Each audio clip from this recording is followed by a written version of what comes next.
पश्चिम बंगाल में डेंगू के मामले तेजी से बढ़ते जा रहे हैं, जिसके चलते सरकार और प्रशासन की चिंता बढ़ गई है। वहीं विशेषज्ञों ने राज्य के मौजूदा हालात को काफी चिंताजनक और गंभीर बताया है। हालांकि इस बीच उन्होंने ये भी कहा है कि बहुत जल्दी पश्चिम बंगाल में डेंगू के मामलों में कमी आने लगेगी, क्योंकि अब ये चरम पर पहुँच चुका है। विशेषज्ञों ने कहा कि डेंगू के बढ़ते मामले पिछले वर्ष की तरह नहीं है, क्योंकि इस बार लोग अधिक संख्या में इसकी जाँच करा रहे हैं, जिसके चलते मामले सामने आ रहे हैं। कोलकाता में भाजपा महिला कार्यकर्ताओं ने राज्य में बढ़ते डेंगू के मामलों को लेकर पश्चिम बंगाल सरकार के खिलाफ विरोध प्रदर्शन किया।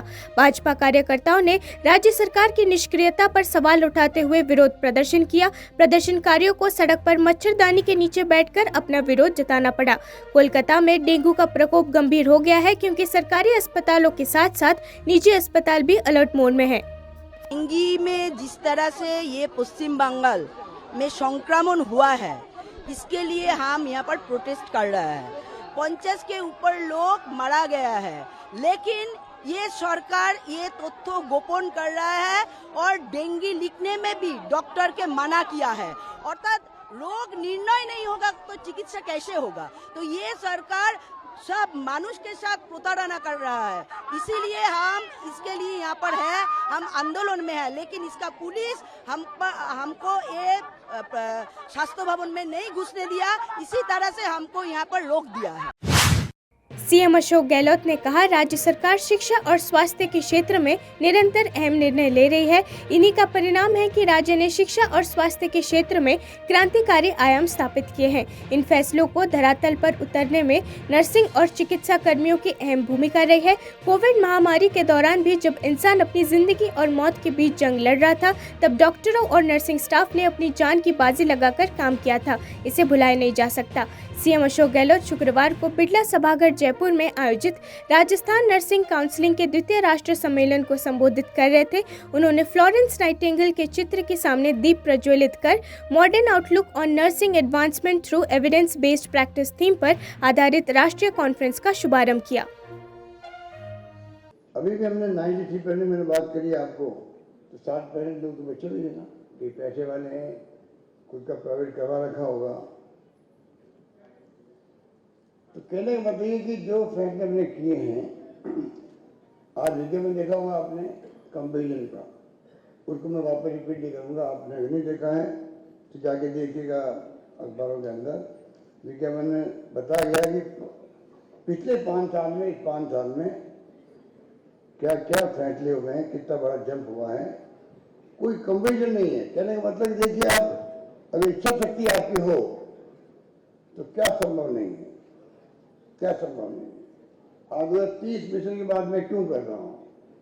इसलिए कर रहा हूँ, हमने शिक्षा के अंदर भी तमाम प्रीमियर संस्थाएं आ चुकी राजस्थान के अंदर, जो आज़ादी की बात में नहीं थी। हमारे IIT, IIM, IIIT, AIIMS, national law institute,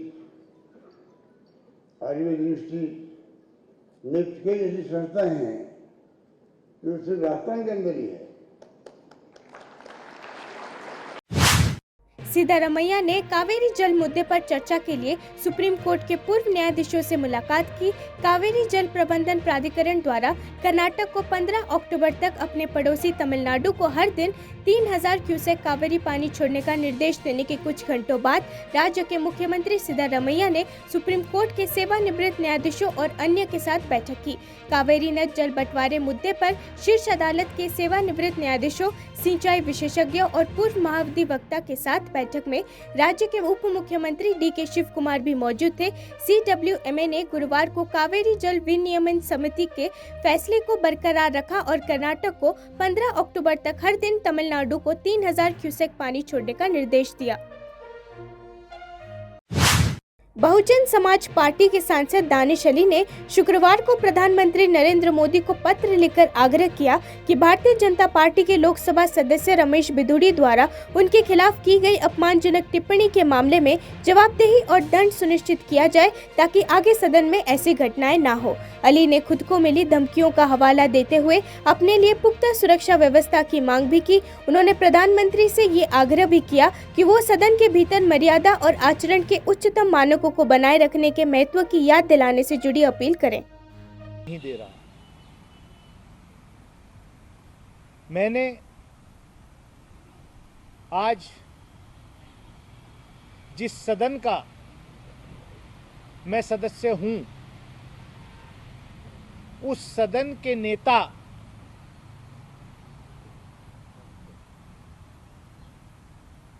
आदरणीय श्री नरेंद्र मोदी जी को मैंने एक खत लिखा है, क्योंकि मैं समझता हूं कि लोकसभा का नेता होने के नाते देश के प्रधानमंत्री श्री नरेंद्र मोदी जी की जिम्मेदारी बहुत ज़्यादा बनती है। जो 21 सितंबर को हुआ सदन के अंदर, और उसके 3 दिन पहले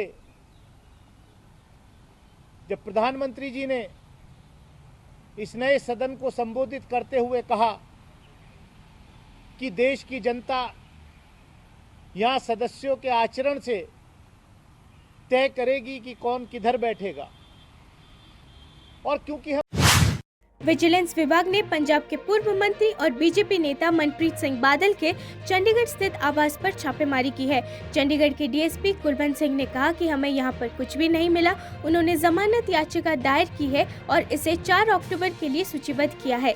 इससे पहले शिमला में बादल के ठिकानों पर पंजाब विजिलेंस ने रेड की। दरअसल पंजाब विजिलेंस को शक है कि मनप्रीत सिंह बादल विदेश जाने की फिराक में है। इससे पहले विजिलेंस उन्हें ढूंढने के लिए अलग अलग जगहों पर छापेमारी कर रही है। शिमला के खलीनी में भी छापेमारी की गई। महाराष्ट्र के मुख्यमंत्री एकनाथ शिंदे ने शुक्रवार को मुंबई में ओबीसी और घुमंतु जनजातियों के प्रतिनिधियों के साथ बैठक की। इसमें उप मुख्यमंत्री देवेंद्र फडणवीस और अजित पवार के साथ वरिष्ठ मंत्री और अधिकारी भी शामिल हुए। बैठक में ओबीसी और घुमंतु जनजातियों के प्रतिनिधियों ने मराठा आरक्षण से संबंधित अपनी चिंताओं के बारे में बात की। मीडिया से बात करते हुए सीएम शिंदे ने कहा कि मराठा समुदाय को आरक्षण देते समय अन्य पिछड़ा वर्ग का आरक्षण कोटा कम नहीं किया जाएगा। शिंदे ने कहा सरकार का रुख साफ है कि किसी भी समुदाय का कोटा कम नहीं किया जाएगा। मराठा समुदाय को आरक्षण देते समय अन्य समुदायों का कोटा बरकरार रहेगा। आज ओबीसी समाज के जो प्रतिनिधि थे उनकी बैठक हुई है। उसमें कई लोग थे और उनके मन में जो संभ्रम था कि मराठा समाज को आरक्षण से लेकर वो दूर हुआ है। मराठा समाज को जब पहले आरक्षण जब हमारी सरकार ने दिया था, जब देवेंद्र फडणवीस जी मुख्यमंत्री थे, तब भी ओबीसी के समाज में यही डर था कि हमारा आरक्षण कम होगा क्या, लेकिन तब भी हमारी वही भूमिका थी। मराठा समाज को आरक्षण दिया था, तब ओबीसी का कम आरक्षण नहीं किया था। आज भी हमारी वही भूमिका है। मराठा समाज का जो रद्द हुआ आरक्षण है उसे फिर से दिलाने का काम सरकार की जिम्मेदारी है, और ये देते वक्त ओबीसी समाज या अन्य समाज के ऊपर कोई भी अन्याय नहीं होगा। उसके साथ ओबीसी के कई और अन्य इश्यूज थे, जैसे विद्यार्थी को लेकर, सारथी बार्टी महाज्योति को लेकर, हॉस्टल को लेकर, ऐसे कई मुद्दों पर चर्चा हुई और सरकार ने पूरी तरह ओबीसी समाज के बातों को गंभीरता से लिया है और इससे आज की बैठक सफल हुई है, उनका समाधान हुआ है और सरकार की भूमिका। विदेश मंत्री एस जयशंकर अपने अमेरिका दौरे के आखिरी दिन विश्व संस्कृति महोत्सव में शामिल हुए। जयशंकर 22 से 30 सितंबर तक अमेरिका की यात्रा पर है। इस कार्यक्रम में आध्यात्मिक गुरु रविशंकर भी मौजूद थे। आपको बता दें कि विश्व संस्कृति महोत्सव 29 सितंबर को आर्ट ऑफ लिविंग संगठन द्वारा आयोजित किया गया है, जो 1 अक्टूबर तक जारी रहेगा। भारी बारिश के बीच तमिलनाडु के राजधानी चेन्नई के सदापेट इलाके में स्थित एक पेट्रोल पंप की छत ढह गई। इस हादसे में एक शख्स की मौत हो गई और 7 अन्य लोग जख्मी हो गए हैं। इसके बाद तमिलनाडु के स्वास्थ्य मंत्री एम सुब्रमण्यम ने घटनास्थल का दौरा किया। सुब्रमण्यम ने कहा कि घायलों का इलाज चल रहा है। चेन्नई पुलिस ने बताया कि इस हादसे में कंदसामी नाम के एक शख्स की मौत हो गई। मृतक पेट्रोल पंप का कर्मचारी था। दमकल कर्मियों के साथ साथ पुलिस, नगर निगम कर्मचारी और स्थानीय लोग राहत और बचाव में जुटे। मध्य प्रदेश के पूर्व मुख्यमंत्री और कांग्रेस नेता कमलनाथ ने उज्जैन नाबालिग दुष्कर्म मामले में बड़ा बयान दिया है। उन्होंने कहा कि प्रदेश में ऐसी बहुत सी घटनाएं होती है जिन पर किसी का ध्यान नहीं जाता।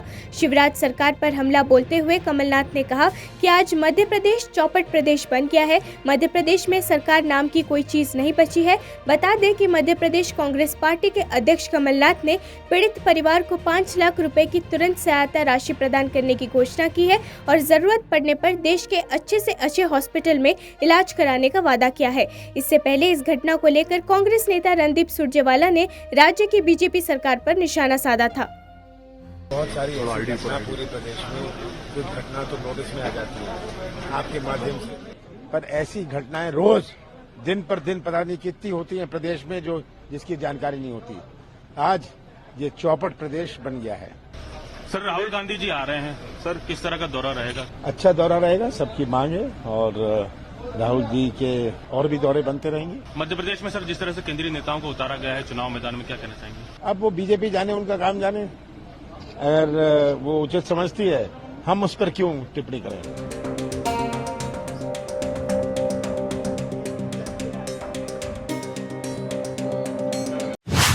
कावेरी जल मुद्दे पर किसानों ने तिरुचिरापल्ली बस स्टैंड में कर्नाटक परिवहन बस को रोक दिया।